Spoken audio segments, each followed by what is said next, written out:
नमस्कार। मैं पंडित संजय घिल्डियाल शास्त्री स्वागत करता हूं आपका एक और नई वीडियो में। आज बात करते हैं जन्म कुंडली के विश्लेषण के बारे में कि जन्म कुंडली को हम प्रारंभ से कैसे देख सकते हैं। उसको देखने का एक बिल्कुल सरल तरीके से बताने का मैं आपको प्रयास कर रहा हूं। उसमें बहुत गूढ़ तरीके से नहीं समझा रहा हूं, सरल तरीके से इसलिए समझा रहा हूं कि आम जनमानस जिसने संस्कृत विषय नहीं पढ़ा है वो भी जो है इस विषय को समझने का एक छोटा सा उसका हमारा समझाने का एक प्रयास है कि वो उस विषय को समझ ले। क्योंकि विद्या पर किसी एक का अधिकार नहीं होता। विद्या जो आप सीख सकते हो सीखने का प्रयास करना चाहिए। तो मैंने कुछ वीडियो पहले की डाली हुई हैं जिनमें मैंने आपको इन चीज़ों के बारे में कुछ विषय मैंने आपको के सामने रखे हुए हैं, विस्तार से रखे हुए हैं। जो हमारे साथ में अभी नए जुड़े हुए हैं वो पीछे की वीडियो हमारी देख सकते हैं, और जो अभी नए जुड़े हैं तो सब्सक्राइब भी ज़रूर करें। तो आपने किसी कुंडली का विश्लेषण करना है तो उसमें कुछ मुख्य सूत्र हैं, कुछ प्रमुख बिंदु हैं उसमें कि उनका आपने अनुसरण करना ही करना है। ये जैसे मैंने आपको पहले भी बताया कि एक सागर की तरह ये विस्तार है। इसको आप ये सोचो कि हम एक वीडियो देख करके ही सीख जाएंगे तो नहीं सीख पाओगे। तो आपको लगातार जुड़ा रहना पड़ेगा, हर वीडियो को देखना पड़ेगा, उसमें छोटी छोटी बातों का अनुसरण करना पड़ेगा, उनको सीखना पड़ेगा, उसको बुद्धि में रखना पड़ेगा। बहुत बुद्धि खर्च होगी इस चीज़ को समझने के लिए, समय भी लगेगा। तो छोटी छोटी जो बातें हैं उनको आप समझने का प्रयास करिए, अपना समय निकालिए। और आप यदि लिखना चाहते हैं तो इन सब चीज़ों को आप लिख सकते हो। तो ये जो 12 भाव हैं यही हमारी पूरी जिंदगी का एक सार है। इसी के अंदर हमारा पूरा जीवन छुपा हुआ है। कैसे? ये 12 भाव हैं, इन्हीं 12 भावों के अंदर जो है हमारा पूरा जीवन, कैसे कि उसमें सब कुछ छुपा हुआ है। हमारी जो है जिंदगी से लेकर के हमारी कमाई धमाई, हमारी ज़मीन जायदाद, रुपए पैसा, रिश्ते नाते संबंधी, सब कुछ इसके अंदर है। विद्या, सब कुछ छुपा हुआ है। तो वो मैंने आपको पीछे के वीडियो में आपको विस्तार से बताया है कि किस भाव से आप क्या विचार कर सकते हो। मैंने पिछले वीडियो में बताया कि ये जो है हमारा सौरमंडल का एक जो है स्वरूप ऋषि मुनियों ने खोजा। उसके अंदर 12 भाव बनाए, 12 भाव में 9 ग्रह। तो वो 9 ग्रह और 12 भाव का जो है सारा खेल है। तो उसमें कौन सा ग्रह कहाँ बैठा हुआ है, तो सबसे पहले आपने भाव का विचार करना है। यदि आप अपने शरीर का विचार कर रहे हो, पूरे शरीर का ऊपर से नीचे तक शरीर का विचार कर रहे हो, आपने लग्न देखना है। तो कई चीज़ों में लग्न मजबूत होगा तो आपका आधा जो है जीवन वैसे ही सुखमय हो जाता है लग्न का। लेकिन लग्न यदि पीड़ित हो गया, लग्न में कोई गलत ग्रह, अशुभ ग्रह बैठ गया, नीच का ग्रह बैठ गया, तो सबसे पहले आपने भाव का विचार करना है, भावेश का विचार करना है। उस ग्रह का जो स्वामी, उस भाव का जो स्वामी है वो कहाँ बैठा हुआ है। तीसरा आपने कारक ग्रह, वो भी मैंने आपकी वो पीछे वीडियो में बताए हैं कि कौन से भाव का कौन सा कारक ग्रह है। चौथा दृष्टि देखनी है कि जिस घर को आप देख रहे हो 12 भाव में, 12 घरों को में से किस घर को देख रहे हो, उस घर पर किसकी दृष्टि पड़ रही है, शुभ ग्रहों की पड़ रही है अथवा अशुभ ग्रहों की पड़ रही है। तो इसके लिए क्या है कि सबसे पहले जो है आपने देखो कोई भी ग्रह बलवान है अथवा निर्बली है, शुभ अथवा अशुभ है, उसके बारे में पहले विचार करना पड़ेगा।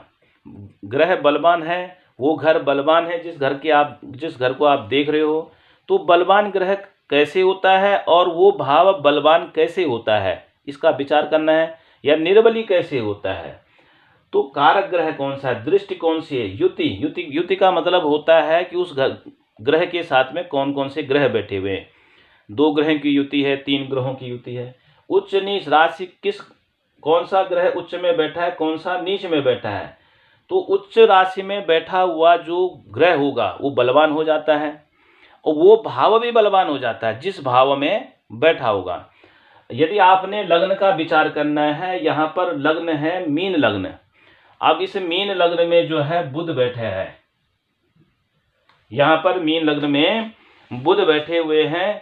तो मैंने जैसे आपको पहले भी बताया था, बुध जो है मीन लग्न में नीच का हो गया। अब नीच का होने के कारण जो है यहाँ पर ये भाव जो है निर्बली हो गया। ये प्रथम दृष्टया, देखो एक ही चीज से सारा निचोड़ कर लोगे ऐसा नहीं है।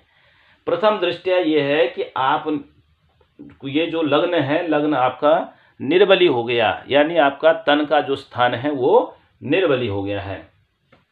अब ग्रह का अस्त, ग्रह अस्त है अथवा जो नहीं है उसका भी विचार करना है। और ग्रह अस्त कैसे होता है ये मैं आपको अगली वीडियो में बताऊंगा। वैसे सूर्य के निकट जब ग्रह आता है उसको अस्त कहते हैं, लेकिन कौन सा ग्रह कैसे अस्त होता है उसका भी विस्तार से मैं आपको बताऊंगा। तो ये मुख्य चीजें हैं जिनको आपको समझना है कि ये सब चीजें। और एक चीज और है, पाप कर्तरी या शुभ कर्तरी, तो वो भी देखना है कि पाप कर्तरी अथवा नहीं है पाप कर्तरी। इन सब चीजों का आपने विश्लेषण करना है। तो और 9वां चीज है 6, 8, 12 का स्वामी। 6, 8 और 12, 6 स्थान इसको बोलते हैं, 8वां स्थान इसको, और 12वां स्थान ही हो गया। इनका स्वामी भी जिस घर में बैठ जाए वो घर भी जो है अशुभ माना जाता है, वो घर भी कमजोर माना जाता है। कहीं कहीं पर किसी परिस्थिति में जो है वो नहीं माना जाता, लेकिन बाकी परिस्थिति में जो है वो घर भी अशुभ माना जाता है। उस भाव के स्वामी जिस ग्रह के साथ में बैठे हो वो भी जो है अशुभ माने जाते हैं, वो घर भी अशुभ माना जाता है। उस घर को भी वो कमजोर बना देता है। ये ध्यान रखना है, बड़ी सरल तरीके से मैं आपको समझा रहा हूँ। तो मान लीजिए आपने लग्न का विचार करना है, लग्न में बुध बैठा है, बुध यहाँ पर नीच में हो गया है, मीन राशि में जो है बुध है नीच का हो गया।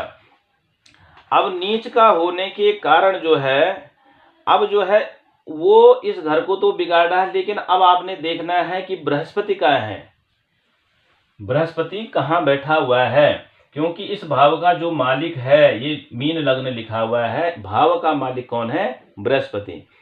तो यदि बृहस्पति भी नीच में बैठ चला गया तो डबल अटैक हो गया उस भाव के लिए, यानी और ज्यादा वो कमजोर पड़ गया। तो बृहस्पति जो है मकर राशि में नीच का हो जाता है, इस राशि में वो नीच का हो गया। तो यदि यहाँ पर जो है यदि बृहस्पति है तो ये इस भाव के लिए तो इस भाव को तो कमजोर करेगा ही, इस भाव को भी कमजोर कर दिया। यानी ये भाव हो गया आपका इनकम स्थान का, आय स्थान का, आय के स्रोत का। तो ये जो है शरीर को तो कमजोर बनाएगा ही बनाएगा, आपके शरीर में पीड़ा करेगा ही करेगा, लेकिन इस भाव को यानी इनकम स्थान को भी कमजोर बना देगा। उसके अतिरिक्त जो है बृहस्पति जो है इस भाव का भी स्वामी है, कर्म भाव का स्वामी भी है, तो कर्म भाव को भी कमजोर बना देगा वो। समझ रहे हो मेरी बात को। तो इस कर्म भाव को यानी नौकरी चाकरी वाले भाव को भी कमजोर बनाएगा। अच्छा, जब नौकरी चाकरी कमजोर होगी तभी तो इनकम कमजोर होगी। तो ये जो है इन भावों को, अब जो है कारक ग्रह है, किस भाव का कौन सा कारक ग्रह है, तो उसका भी विचार करना है। तो उस भाव का भी विचार करना है कि कौन सा ग्रह कहाँ का कारक है। तो बृहस्पति जो है इस भाव का कारक ग्रह है, लेकिन यहाँ का कारक ग्रह है सूर्य। अब सूर्य की स्थिति भी देखनी है आपने साथ में। इस भाव का जो कारक ग्रह मैंने पीछे वीडियो में बताया था आपको, लग्न का जो कारक ग्रह है वो है सूर्य। तो सूर्य की स्थिति ये देखनी है कि सूर्य जो है कहाँ पर बैठा है। अब सूर्य भी यदि जो है नीच राशि में चला गया, उदाहरण के लिए, तो सूर्य भी यदि नीच में चला गया तो ये भाव और भी ज्यादा कमजोर हो गया। अब जो है इस भाव को जो है युति, यानी बृहस्पति यहाँ पर बुध का जो शत्रु है, शत्रु ग्रह यहाँ पर बुध के साथ में बैठ गए हैं, तो वो जो है उस घर को और बिगाड़ देंगे, उस घर को और बिगाड़ेंगे। बुध के शत्रु यदि उसके साथ में बैठ गए हैं, वो भी मैंने आपको शत्रु भी बता रखे हैं कि कौन से ग्रह के कौन से शत्रु हैं और कौन से मित्र हैं, ये बात भी मैंने आपको बता रखी है। तो अब आती है दृष्टि की बात। बुध पर जो है किसकी दृष्टि पड़ रही है? यहाँ पर जो है मंगल की यदि यहाँ पर दृष्टि पड़ गई है, मंगल की पूर्ण दृष्टि पड़ गई है, चौथी दृष्टि, तो मंगल जो है, मंगल की चौथी दृष्टि यानी क्रूर ग्रह की यहाँ पर दृष्टि पड़ गई है, चौथी दृष्टि, तो ये भी बड़ा अशुभ कारक है। तो वो इस भाव को बिगाड़ने के लिए और भी जो है प्रयास करेगा। तो यानी ये कई योग हो गए। और यदि यहाँ पर शुभ ग्रहों की दृष्टि पड़ रखी है, बुध पर शुभ ग्रहों की दृष्टि पड़ रखी है, तो उस भाव को जो है कमजोर नहीं बनाएंगे, वो थोड़ा और उसमें अच्छा कर देंगे। तो युति हो गया, उच्च नीच हो गया, और ग्रह अस्त जो है वो पाप कर्तरी, इसका भी ध्यान रखना है। पाप कर्तरी का मतलब होता है कि जिस भाव को आप देख रहे हो उसके आगे और पीछे, उससे पीछे वाले घर पे और उससे आगे वाले घर में जो है यदि क्रूर ग्रह बैठे हों तो उसको बोलते हैं पाप कर्तरी। उनके आगे पीछे शुभ ग्रह बैठे हों तो उसको बोलते हैं शुभ कर्तरी। तो इस बात का भी ध्यान रखना है। तो सबसे पहले जैसे मैंने आपको बताया भाव देखना है, दूसरा भावेश देखना है, उस भाव का मालिक कहाँ बैठा हुआ है उसका ध्यान रखना है, कारक ग्रह देखना है, उस भाव पर किस किस ग्रह की दृष्टि पड़ रही है। जिस भाव का विचार कर रहे हो तो कौन से भाव की पूर्ण दृष्टि पड़ रही है, किसकी आधी दृष्टि पड़ रही है, उसका भी विचार करना है। और जिसकी दृष्टि पड़ रही है वो उसके मित्र हैं अथवा शत्रु हैं, वो मैंने आपको पीछे के वीडियो में सब बताया है। तो कौन से ग्रह की जो है वहाँ पर दृष्टि पड़ रही है वो उसके उस ग्रह के मित्र हैं अथवा शत्रु हैं। मित्र और शत्रु के बारे में भी आपको बताया है सब कुछ, कि मित्र ग्रह कौन से होते हैं, शत्रु कौन से होते हैं। अभी मैं आपको कुंडली का विश्लेषण करना सिखा रहा हूँ, तो उसमें ये देखना आपने कि जिस ग्रह की दृष्टि पड़ रही है वो उसके साथ में युति माने उस ग्रह के साथ में कौन सा ग्रह बैठा हुआ है, शुभ ग्रह है अथवा अशुभ ग्रह है। तो शुभ ग्रह होगा तो उसके प्रभाव को जो है नीच ग्रह के प्रभाव को वो कम कर देगा, और यदि जो है अशुभ ग्रह है तो उसके प्रभाव को और बढ़ा देगा। यानी और उच्च का है, नीच का है, ये सब अस्त है वहाँ पर या नहीं है। पाप कर्तरी मैंने आपको बता दिया। और ग्रहों के 6, 8 और 12, 6, 8, 12, 6, 8 और 12 के जो स्वामी हैं उनके साथ में यदि 6 का स्वामी यहाँ पर जो है सूर्य हो गया, 6 का स्वामी कौन हो गया, सूर्य हो गया। यहाँ पर जो है 8 का स्वामी जो है शुक्र हो गया, और यहाँ पर इसका 12वें भाव का स्वामी हो गया शनि। तो 6, 8, 12 का स्वामी भी जो है उस भाव को कमजोर बना देता है, इस बात का ध्यान रखना है। 6, 8, 12 का स्वामी भी जिस भाव में बैठेंगे, जिसके साथ में बैठेंगे, उस भाव को कमजोर बना देते हैं। तो ये जो है प्रथम दृष्टया आप कुंडली का विश्लेषण करने की दिशा में पहला कदम ये बढ़ा सकते हैं। आप इसको यदि आपने सीख लिया, इस चीज़ को आपने जान लिया कि कैसे इस चीज़ को देखना है, तो ये प्रथम दृष्टया जो है आप सीख सकते हैं। तो ये सब चीज़ें हैं। तो आपने क्या करना है, प्रत्येक वीडियो देखनी है।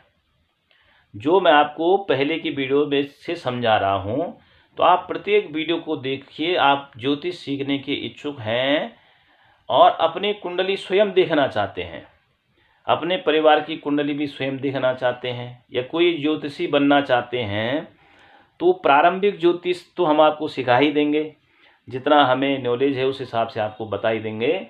तो ये प्रथम चीज़ें ये सब आप नोट कर लिए, आप अपने कॉपी में नोट करिए।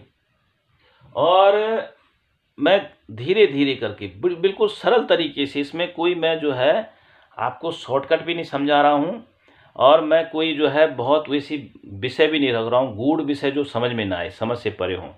तो बिल्कुल सरल तरीके से। इसके बाद बात करेंगे दिग्बली की। इसके बाद षडबल होता है, जो कि ग्रहों को बल कहाँ कहाँ से मिलता है, उसके बारे में भी आपको वीडियो डालूंगा। और अन्य वीडियो उसके बाद कई चीज़ें हैं इसमें, और नवांश है, और आगे जो है दशा महादशा कैसे निकालते हैं, उन सब के बारे में आपको विस्तार से मैं बताऊंगा। तो आप हमारे चैनल से जुड़े रहे, जो नए जुड़े हुए हैं वो सब्सक्राइब करें, शेयर करें, लाइक करें, कमेंट करें। जय श्री राम।